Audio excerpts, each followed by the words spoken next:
Hey there lovely people, Jonathan Mark Mendes, Painted Love, and welcome to my channel.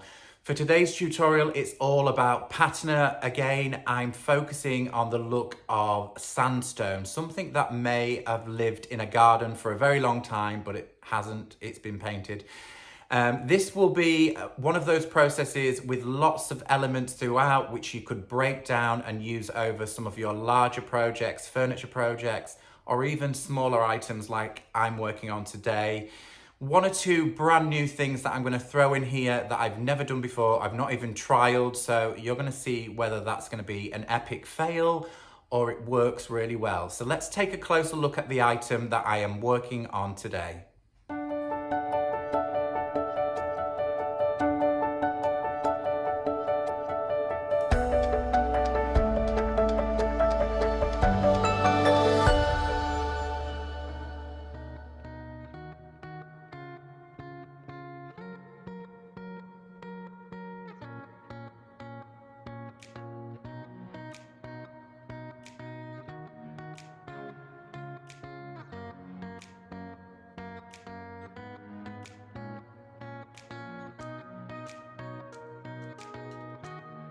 Before we start the process of creating patina on this plastic ball, I just want to give you a little bit of backstory to where this came from. I picked it up in a reclamation yard at Hemswell in Lincolnshire, which is an old RAF camp where there's lots of antique buildings.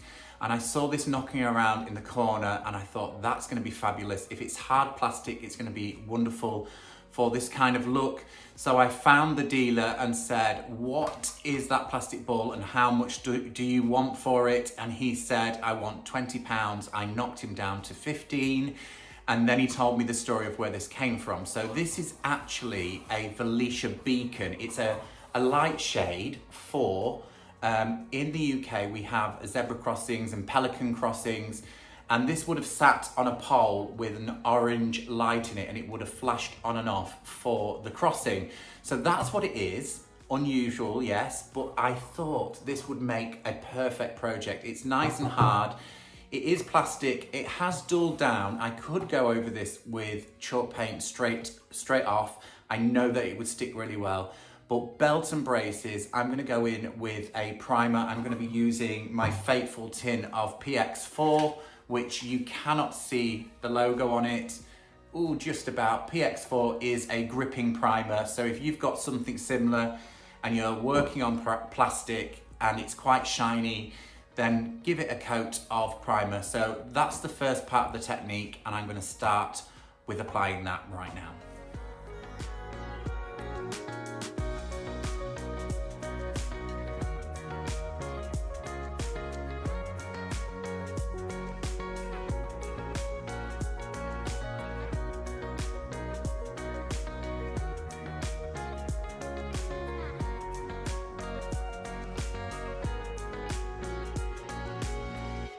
The primer coat has dried, so we're now good to go with a few base coats for the look of sandstone. So whilst we're talking about patina, I want to talk about why you would choose a certain colour. Now, colour is key to creating these faux looks. I think it's about 50% of you're 50% of the way there when you have chosen the right colours. So I'm going to show you a sample board that I did some time ago.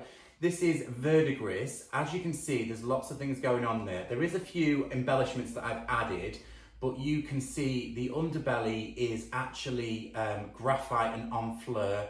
We've got Provence, and I think there was a little bit of Lem Lem in this project. If you want to see this tutorial, I will link it into the description box below. You can find this actual tutorial. I think the image is this actual board, but it is over some plastic Grecian urns and it does look fabulous. So sandstone, what colour would you choose for sandstone? Now, the first thing, the overall colour I want it to look is country grey. I think country grey is a pretty good match to sandstone, but obviously we want nuances of other colours that sit on the underbelly of this. So we're going to use a mix of enfleur and graphite. Enfleur is just about gone, so I'm going to scrape out this tin and pop it into a bowl and mix the two together. We're going to go in with a flat, more or less a textured flat coat. Then we're gonna add some salt wash for texture. Texture will really help the illusion of sandstone. So let's get stuck in with applying those coats.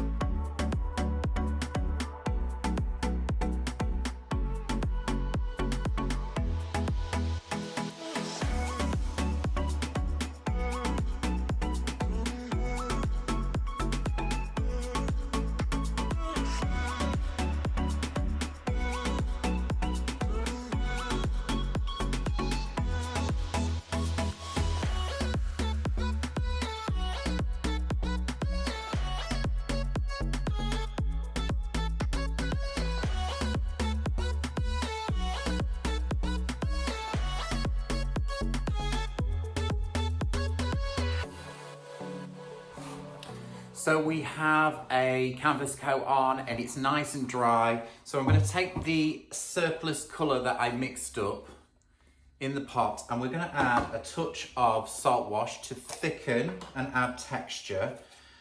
I'm going to just eyeball this, 1 scoop. See how thick we get it. I think 1 scoop will be enough in this amount of paint. Incorporate the two together. Also guys, don't use your bestest Annie Sloan brush. As you can see, I've got a decorator's brush and it's kind of quite worn.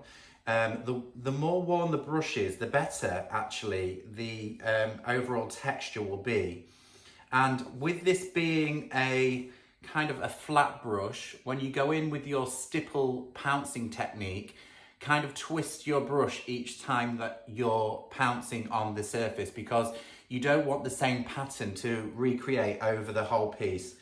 So I'm quite happy with, can you see? Look, it's just made the paint that much thicker. So we're good to go with starting the pouncing technique over the top of the ball. There we go, nice and thick. Take the salt wash out the way. And let's start from the underneath.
Okay, so we're now going to apply the country grey over the top of our canvas coat. This is the salt wash textured surface. Now this is where it's going to get all experimental. So I have an idea of what this is going to do, but it's about the application. So how well it'll turn out, I don't know. So we're going to mix up a little bit of country grey with two things, kitchen items. I'm going to be using a baking powder. So I'm going to pop a few heaped teaspoons of baking powder into my paint. Also, I've got some ground sea salt. I'm not going to put too much of this in because I know that that won't break down. So I'm going to add just a sprinkle of large grain sea salt. So in with a slosh of country grey. And I don't mind all of the crud from the can going in there because it's all about textures, like so.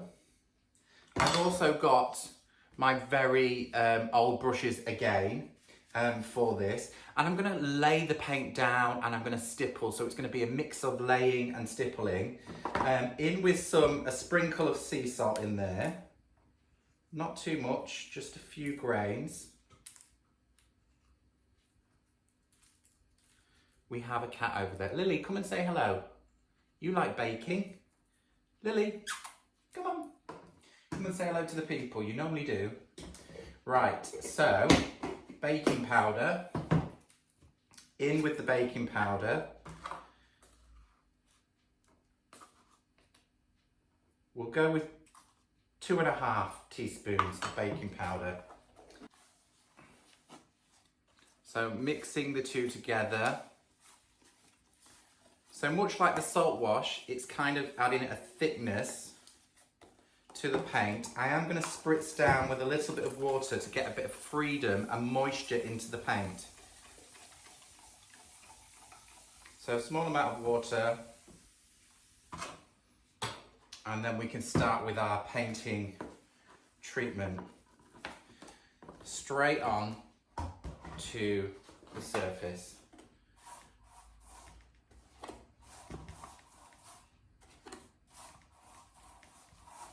Any what way, just laying down the country grey mix. You can see what's already happening to the paint in there. Let me show you. It's kind of going like a little bit like a volcano.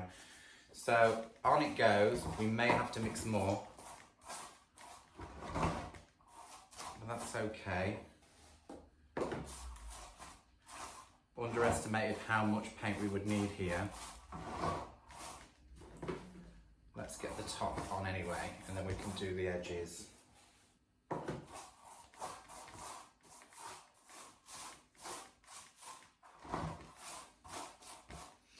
We'll spritz a little bit more here, just to spread this paint around.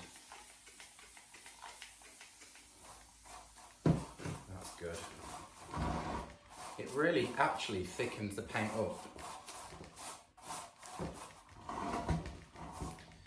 I always love the messy jobs.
Once I had full coverage of my paint mixture, I decided to go back in with a light sprinkle of the baking powder, allowing this to sit on the damp paint.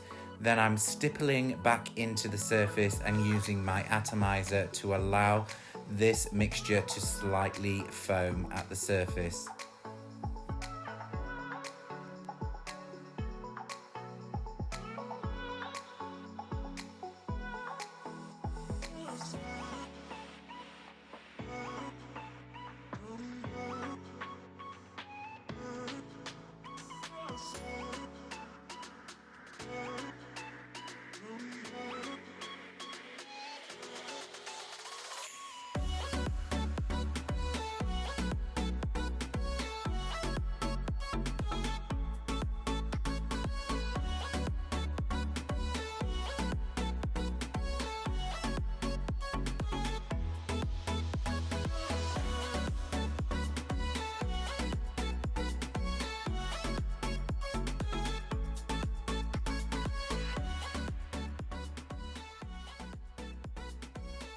So I'm super pleased with how the texture has turned out. It's almost moon-like. It's got little eruptions here and there.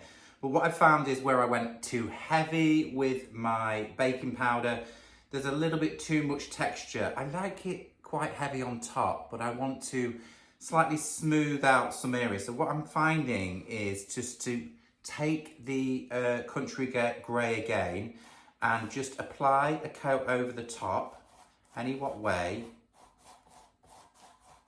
and spread out, and then take my hand and kind of just polish it in, and you'll get some smoother areas.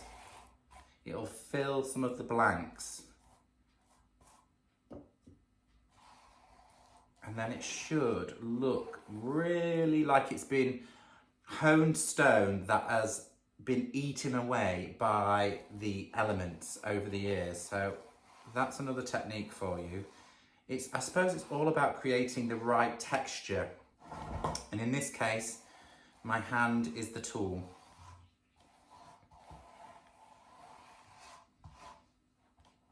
Here we can see some areas here. Just smooth, really smooth them in, kind of going with the contour.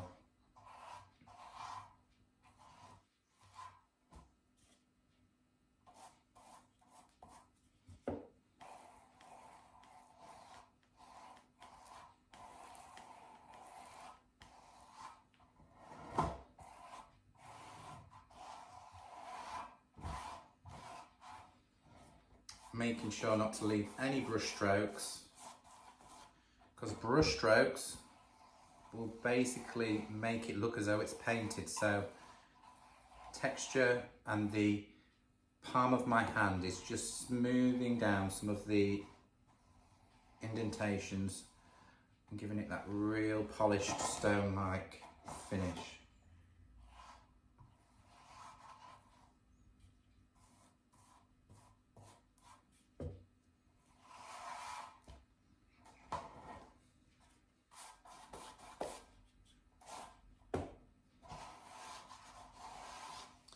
Then I'll leave this to dry really, really well.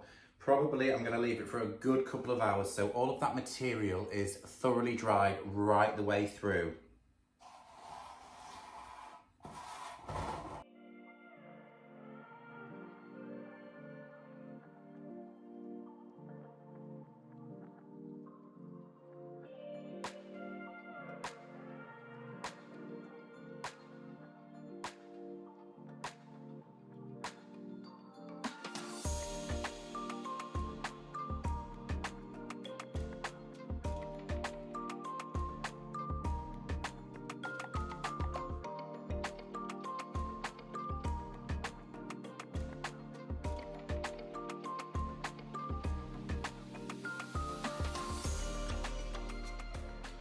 So we have what looks very like sandstone. I'm really happy with all of the texture and the smooth texture.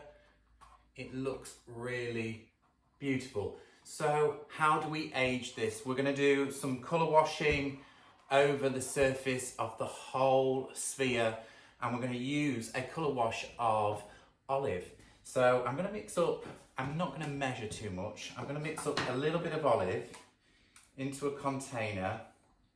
I would say about 50-50. You've seen me do colour washes before, but this will be really good for adding all of that sort of mossy, dark texture into the sandstone. So, jug of water, probably slightly more water than paint in this case. Mixing the two together. I've got a sponge to hand, a dry cloth, my atomizer, so we're going to allow this to trickle right the way through all of those lovely little nuances of texture.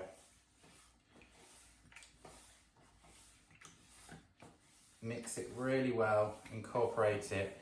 So this time I'm going to spritz over the whole area, just to add a little moisture.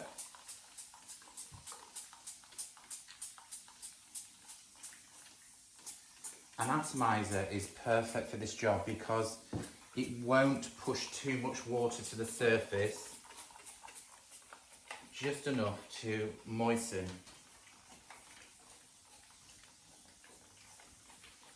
Right, fun times.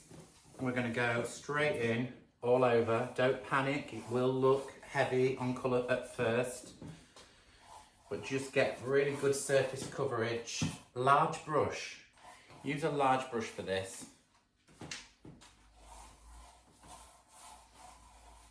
Try not to miss anywhere.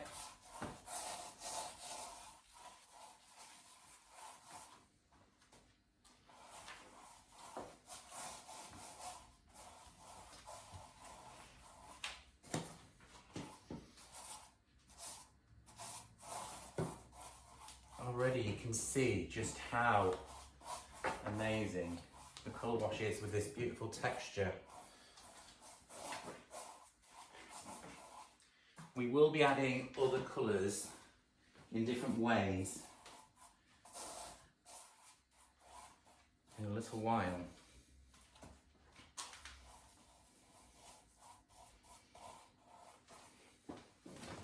Right, more atomising. Allow the paint to travel south. It will loosen your colour wash. Can you see now it's looking kind of mossy, aged?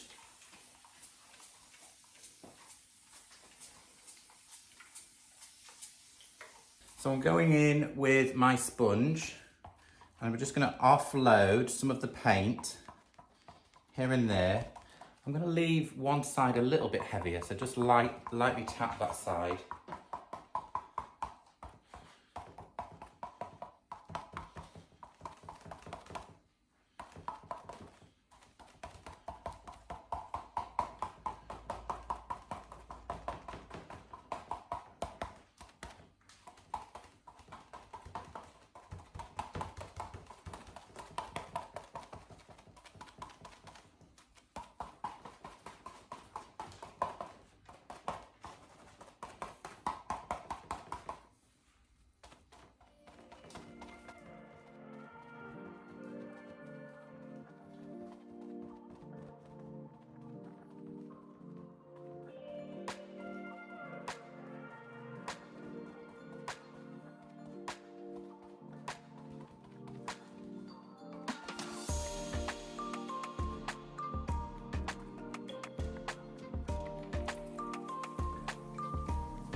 So the colour wash has now dried and something magical has happened during the drying process, almost instantaneously actually. The colour wash went on as olive and something happened, some sort of chemical reaction. Maybe it's the baking powder that has changed the colour. It went from olive to something that looked a little bit like primer red. Let me show you closer. I don't know if you can see that. Can you see? There is a little bit of olive in there, but deep in those crevices, there is a reddy tinge to it. So it's now going from English sandstone to probably Indian sandstone, but I love it, absolutely love it. Now, I have considered just stopping right here, right now, but you know me, I just want to push that boundary a little bit further, and I've mixed up a colour, and gosh, don't be mad with me. This is Furl and English Yellow, just a touch of English Yellow to Furl, and I'm going to use my sponge. It's another colour wash. I've mixed it with water. I'm going to use my sponge to apply it to just a few little areas. Now, this is to try and create the look of mildew, you know, sort of mossy mildew. It can be quite sharp in colour. So I'm going to start around the bottom rim, right underneath, so I can see what happens, because this might turn out to be burgundy once it hits the surface and a little bit of water's applied. But let's see what happens, guys.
Well, I'm super happy with the colour washes, especially the English Yellow and Furl mix.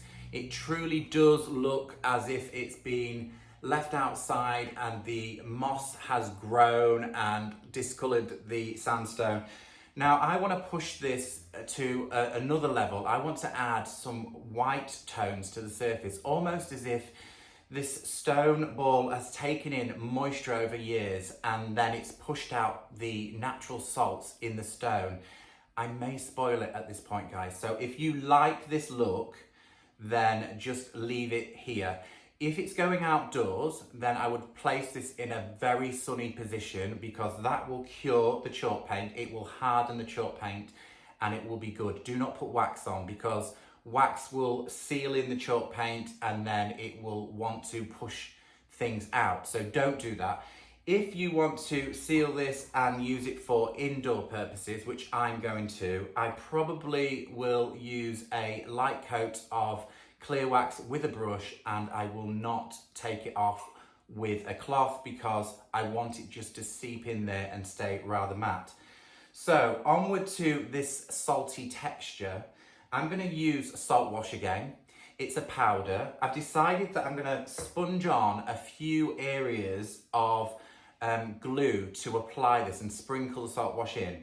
Now, I did think about using decoupage medium as a glue, or transfer medium as it's called, but I'm going to go with Annie Sloan Step 1 because this is kind of like a varnish. This is part of the craquelure Step 1 and Step 2, but it's kind of like a varnish and it's also like a glue. So I think it's just fine enough just to take those little bits of salt wash. So sponging this on, sprinkling the salt wash in, wish me luck. I hope I don't spoil it.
Well, I think the salt wash idea was a pretty good shout. I'm really happy with the way that it's left that powdery residue on the surface. All that's left to do now is take a clean dry brush just to remove any loose powder from the surface, and then I'm going to go in with my clear wax just to finish the whole project. Thank you so much for watching today's tutorial. There was many things in here that I've never done and I will use again at some point. I hope you enjoyed this one. If this is your first time here on one of my tutorials, please hit the subscribe button and the notifications bell for future projects. And all of my painted lovelies, it would be grand if you could give me a thumbs up or comment into the comment section, and I will catch you all next time.